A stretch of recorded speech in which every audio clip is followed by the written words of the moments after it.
Bismillahirrahmanirrahim. Assalamu alaikum to all of you. Welcome back to the Ocean of Knowledge Academy. Today I am in front of you with a new topic that is damped oscillation. तो आज हमने जो है वो damped oscillation के बारे में पढ़ना है, लेकिन इससे पहले थोड़ा हम वाइब्रेटरी मोशन का रिव्यू ले लेते हैं। वाइब्रेटरी मोशन के बारे में हमने ये पढ़ा था कि वाइब्रेटरी मोशन किसी भी ऑब्जेक्ट में तब होगी जब वो एक ही पॉइंट के इर्द गिर्द जो है वो मूव करता रहेगा। अब हमारे पास अ नंबर ऑफ़ सिस्टम्स हैं, अ नंबर ऑफ़ मशीनरीज़ हैं, लेकिन उसमें हम देखते हैं कि कोई भी मशीनरी ऐसी नहीं है कि जिसको जितना हम इनपुट दें आउटपुट भी हमें सेम एज़ उतना ही मिले। मतलब कि कोई भी जो इंस्ट्रूमेंट है वो आइडियल नहीं है, ऐसे ही है। कोई भी सिस्टम जो है वो आइडियल नहीं है, क्योंकि हम जितना इनपुट देते हैं आउटपुट हमें वैसा नहीं मिलता। वो कभी कभार मशीनरी को यूज़ करते हुए या कोई रेजिस्टिव फोर्स को यूज़ करते हुए वो जो है वो वहाँ पे वेस्ट हो जाता है। इस वजह से हम कहेंगे कि कोई भी सिस्टम हमारे पास जो है वो आइडियल नहीं है। चाहे हम जो है वो आम मशीनरी की एग्जांपल ले लें, चाहे हम जो है किसी ऐसी मशीनरी की एग्जांपल ले लें जिसमें जो ऑब्जेक्ट्स हैं वो आगे पीछे मूव करें या वो ऑसिलेटरी मोशन को क्या करें, ओबे करें। तो डैम्प्ड ऑसिलेशन में भी सेम एज ऐसे होता है कि जब एक ऑब्जेक्ट जो है वो मूव कर रहा होता है तो अचानक से उसकी जो ऑसिलेशन है वो कम होना स्टार्ट हो जाती है। अब वो कैसे कम होना स्टार्ट होती है, जैसे हम कॉमन एग्जांपल लें कि अगर हमने 9th क्लास में जैसे फ्रिक्शन का टॉपिक पढ़ा था कि एक बिल्कुल प्लेन सरफेस हो और एक हमारे पास रफ़ सरफेस हो। अब प्लेन सरफेस के ऊपर अगर हमने बाल को मूव करवाया है तो वो मूव ही करती रहेगी अनटिल एंड अनलेस हम इसको आगे से स्टॉप ना कर दें। लेकिन रफ़ सरफेस के ऊपर वो बाल मूव करेगी लेकिन थोड़ी देर के बाद ही स्टॉप हो जाएगी। वो क्यों होता है? क्योंकि कोई ना कोई रेजिस्टिव फोर्स, कोई ना कोई मुज़ाहमत वाली फोर्स होती है। तो यही हमारे पास जो है वो डैम्प्ड ऑसिलेशन है कि the oscillation of a system in. अब इस सिस्टम में कोई भी मशीनरी हमारे पास इंक्लूड हो सकती है।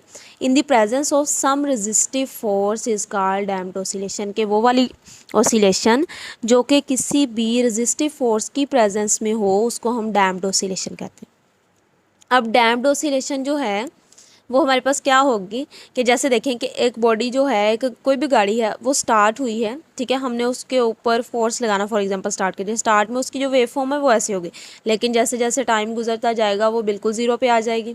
तो इसका मतलब ये है कि इसका जो एम्पलीट्यूड है वो डिक्रीज़ हो रहा है टाइम गुजरने के साथ साथ। ये जो आपको जो है वो डायग्राम से भी नज़र आ रहा होगा कि पहले जो है वो वेव फॉर्म कैसी है और लास्ट पे आके बिल्कुल ज़ीरो हो गई है। तो इसका मतलब ये है कि डैम्प्ड ऑसिलेशन वही ऑसिलेशन होती है जिसमें एम्पलीट्यूड जो है वो टाइम के साथ साथ डिक्रीज़ होना स्टार्ट हो जाता है। और डिक्रीज़ क्यों होता है? किसी ना किसी रेजिस्टिव फोर्स की वजह से डिक्रीज़ होता है। अब शॉक ऑब्जर्वर्स जो कि गाड़ियों में इस्तेमाल होते हैं इसकी बेहतरीन एग्जांपल है। कैसे कि अब शॉक ऑब्जर्वर को समझने से पहले हम ना एग्जांपल लेते हैं कि कोई भी हमारे पास कोई गाड़ी है, कोई और जो है वो ऑटोमोबाइल है, उसके अंदर जो है देखेंगे कि डिफरेंट मशीनरीज लगी होती हैं।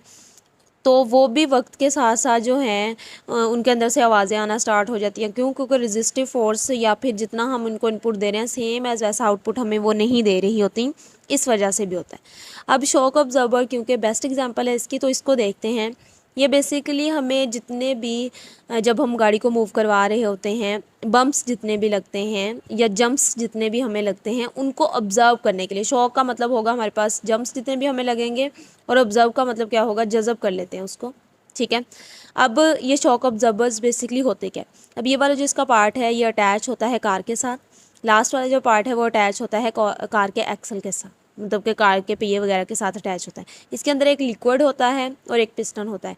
लिक्विड जो है वो इसको रन करने के लिए यूज़ किया जाता है। अब अगर ये शॉक ऑब्जर्वर ना हो तो हमें जंप्स वगैरह जो हैं वो फील हो जाए। तो इसका मतलब ये है कि जो शॉक ऑब्जर्वर है वो हमारी जो ऑसिलेशन है उसको डैम्प कर देता है। मतलब डैम्प का हम मीनिंग लेंगे कि कम करने वाला, इसको जो है वो डैम्प कर देगा, कम कर देगा। तो इस वजह से हमें जितने भी वहाँ पे जंप्स होंगे, जितने भी बम्प्स होंगे वहाँ पे, वो हमें फील नहीं होंगे। और ये हमारी जो है वाइब्रेशंस की जितनी भी एनर्जी है या जो भी इस लिक्विड के अंदर मैकेनिकल एनर्जी मौजूद है, इसको ये हीट एनर्जी में कन्वर्ट कर देगा, ठीक है। तो इसका मतलब ये है कि शॉक ऑब्जर्वर जो है ये बेहतरीन एग्जांपल है। और ये क्वेश्चन भी आता है कि why shock absorber is the best example of damp oscillation, और डैम्प्ड ऑसिलेशन की डेफिनेशन भी आती है। सबने इस टॉपिक को बहुत अच्छे से रीड कर लेना है। बहुत शॉर्ट सा टॉपिक है लेकिन इम्पॉर्टेंट है। सबने इसको बहुत अच्छे से रीड करना है। कोई भी क्वेश्चन क्यूरी हो तो आप लोग कमेंट बॉक्स में पूछ सकते हैं, और पिछले लेक्चर्स का भी रिव्यू ले लिया करें ताकि आपके अगले कॉन्सेप्ट्स जो हैं वो क्लियर होते जाएँ। इंशाल्लाह मिलते हैं हम नेक्स्ट लेक्चर में, तब तक के लिए अपना ख्याल रखिएगा। अल्लाह हाफिज़।